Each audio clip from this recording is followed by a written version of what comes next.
historic Formula 2 cars are heading out onto the track, and this is a slightly different story now, with some serious single-seaters taking to the Silverstone circuit, and some beautiful machinery, of course, mainly from the 1970s. That's what Formula 2 was all about, from sort of the early 70s to the late 70s, and then of course it switched in the 80s through to Formula 3000. It changed a little bit, but Formula 2 delivering some fantastic machinery. We've got some of the earlier 1600s Formula 2 cars, or Formula Atlantic cars as they were as well. So that's part of this Formula Atlantic. They run a sort of tuned 1600cc engine, but also the Formula 2 cars with their 2-litre engines. And they're all heading out on track, on wet tyres of course, because the track is pretty slippery. And well, they're pretty rapid machines, aren't they, Alistair? So going to be fun to see them out there. Very rapid indeed, yes. I mean, Formula 2 wasn't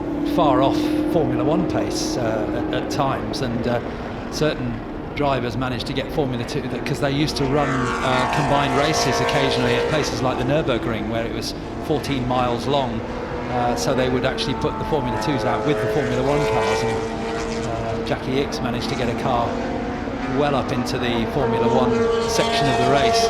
But the later cars, the 2-litre cars, were from 1972 to 1978 in this race. Very, very quick indeed, and we started to see ground effect comes in, and a lot of aerodynamics as well, although ground effect is not allowed in this class of racing.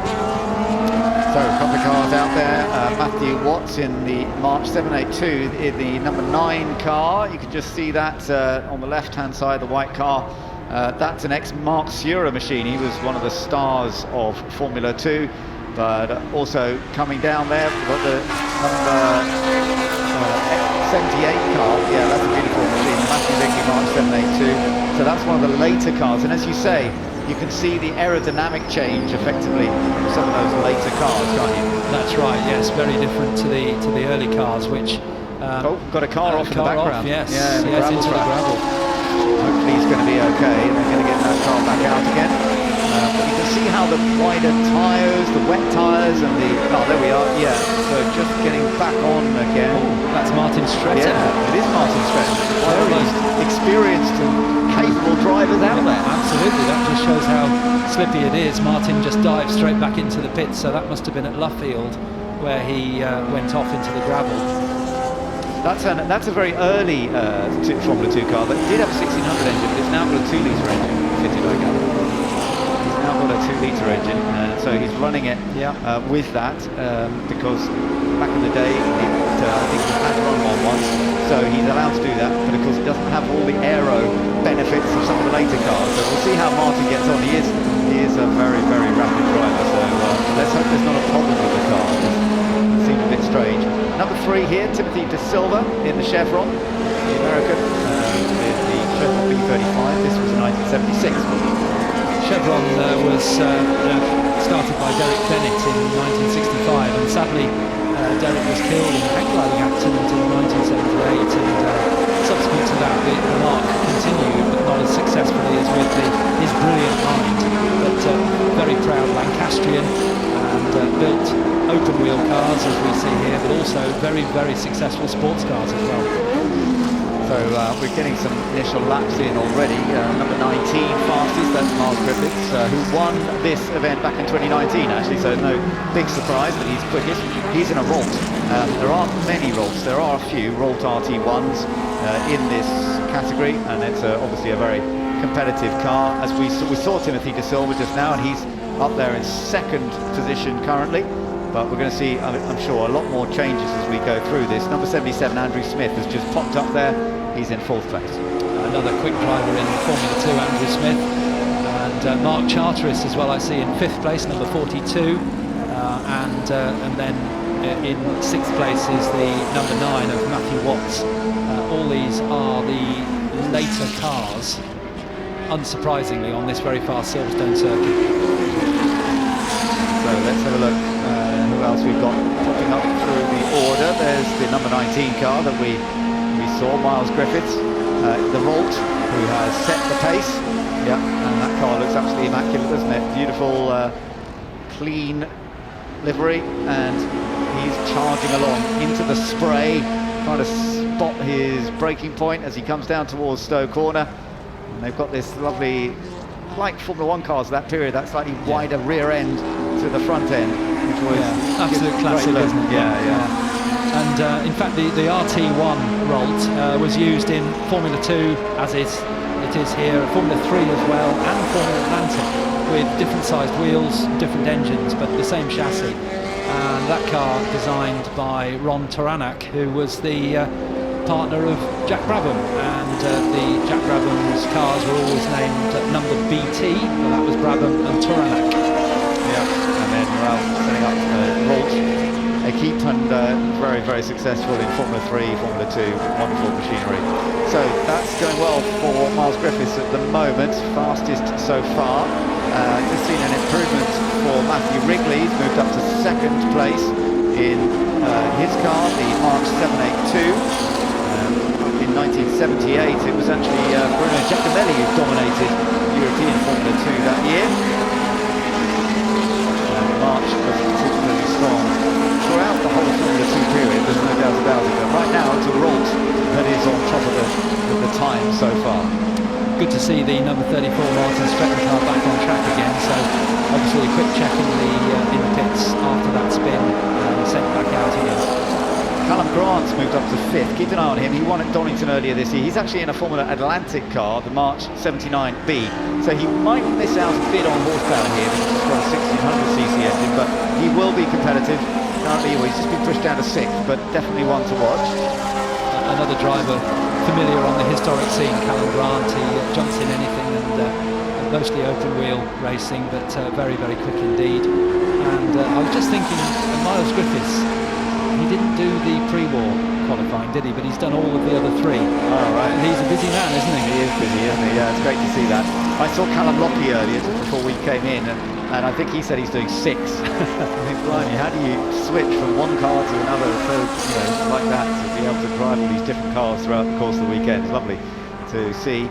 A good move this from Timothy De Silva as he sweeps around the outside. He's 3rd fastest overall at the moment, going well in the chevron, and yeah, good, impressive stuff so far. It's Matt Wrigley in 2nd place in the number 78 car, which we did see briefly earlier on, the March 782. So that's right at the end of the period in this race, the 1978 car. Marches were numbered, the year and then the class that they raced in, so 782 and 1978 Formula 2 car. Very simple. Martin Stretton has moved up to 6th, so as you say, it's good to see him back out there in the number 34 car, which is an earlier car, but it has now got that 2-litre engine.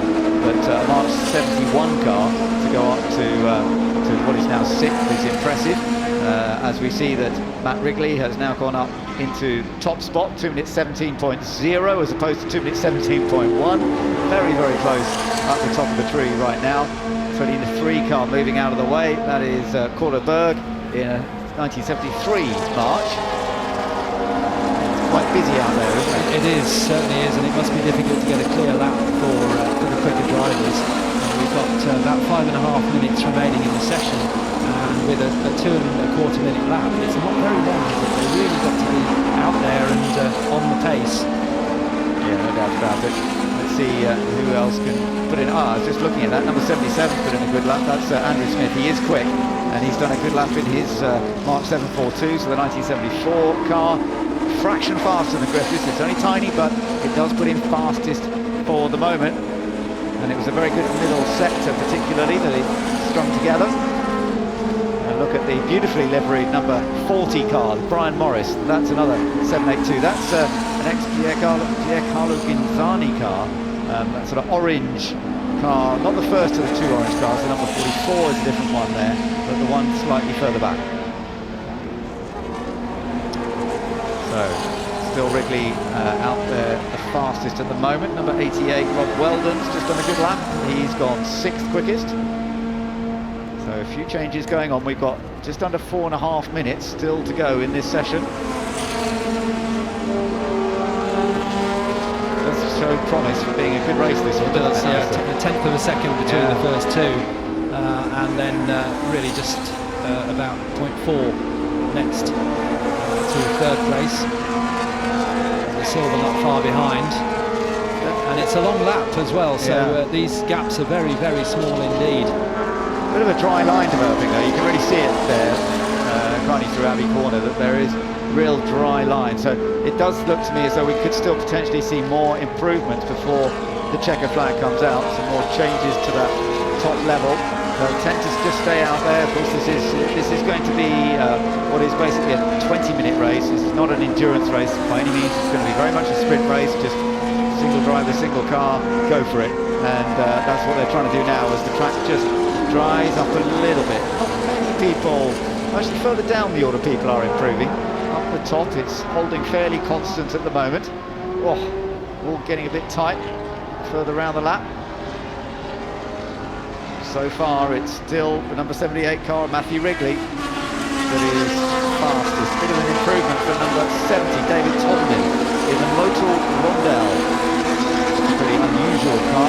That's that was Rondell, was Ron Dennis who ran that team with Neil Trumbull, who later moved to McLaren. Ron Dennis, of course, eventually merged his team, which changed its name to Project 4 and then merged it with McLaren. And of course, as they say, the rest is history, because it was the most incredibly successful period in Grand Prix racing for McLaren, with Ron Dennis in charge.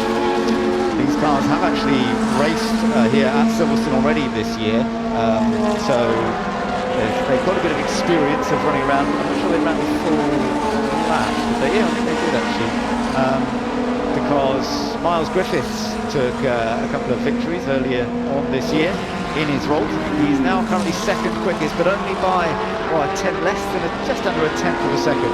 So he could be on for yet another victory here this weekend. Matt Wrigley has the advantage for now, though. That original liveried car, the Tolman Group. Yes, which went into Formula One, of course, with Ayrton Senna drove. But Tolman Group coming down the hangar straight into Stowe Corner and having to thread his way between a number of other cars. That's really compromised that lap for him, hasn't it, Wrigley?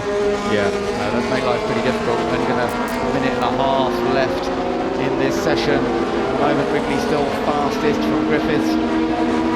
Third place at the moment is Andrew Smith. Let's see, are we going to see any changes in positions here as they come across the line? Nothing major up front. Got to try and get a clear lap in. That's the key now. Could only maybe be one more chance to do that. So Matt Wrigley, fastest so far. Looking to see if he can go any quicker. We're looking at the graphics now for the next group. We've got 40 cars, just over 40 cars in this historic Formula 2 race this weekend. As you can see, there's quite a disparity between some drivers and others, and some of those guys near the front really pushing on hard. We notice on our graphic there, Matt Wrigley set the fastest second sector time of anybody last time around, but then we saw what happened at the end of the lap. He got caught up in some slower cars. Looking at the body language of that car, I think Matt's trying for another quick lap as we look at the number 77, Andrew Smith, March 742. I always think that's a really pretty looking car in original Stovall livery. It's a lovely car, beautiful machine. Very different sort of design with the side pods. You see how the radiators are just in front of the rear wheels. You don't have that sort of big side pods that they then had to develop later on to get a bit of ground effect from them.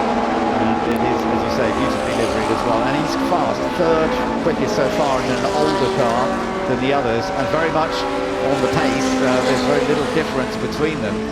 So Smith is doing a fine job in that Mark 742 for the moment. And the checkered flag has come out, so this will be the last time lap for all of these drivers we're watching, particularly Andrew Smith. We can see here still making his way around the Silverstone circuit, and in fact he's slowed. So I hope he's okay. He did retire from one of the races earlier this year. He might just be finding some space, I don't know, but picked it back up again, so we'll wait and see. He did get a third place as well in one of the historic Formula 2 races at Silverstone in July. That was Miles Griffith. Oh, he has pulled off. Okay. Yeah. So he's got a problem. He's pulled off on the pit exit at Copse Corner. Timothy De Silva's gone up to 4th place now. The checker flag is out, so it's a question of whether anybody can improve on this last flying lap. A few people have already seen the checkered, so they aren't going any quicker at this stage. 1 or 2 to cross the line as yet. Fastest so far, looking to be in good shape. Matt Wrigley, looks as though he's going to hold on to take pole position for the historic Formula 2 Series race. Looking at the 123 machine just going through there, that's Nick Pink in the Lola T360. That's a 1600 powered car.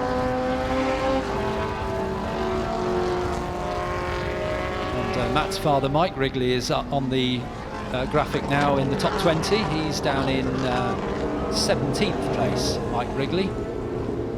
Nice that they're both out there playing together. As you see the last few cars still to cross the line. I don't think there's going to be any change to the outright pole position here. That's the number 87 car just going through. That is Mike Wrigley, in fact, that you mentioned.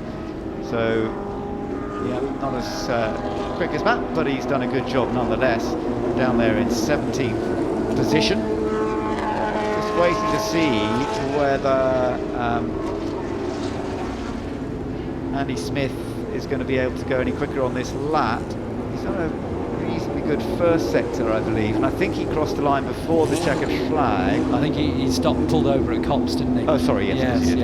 Sorry, so yes. He's the one that stopped. Yeah, he's not taken the flag. He must have. Yeah. So we are there, I think, with everybody then. Yeah. Everybody has now had the checkered flag, and there won't be any further improvements.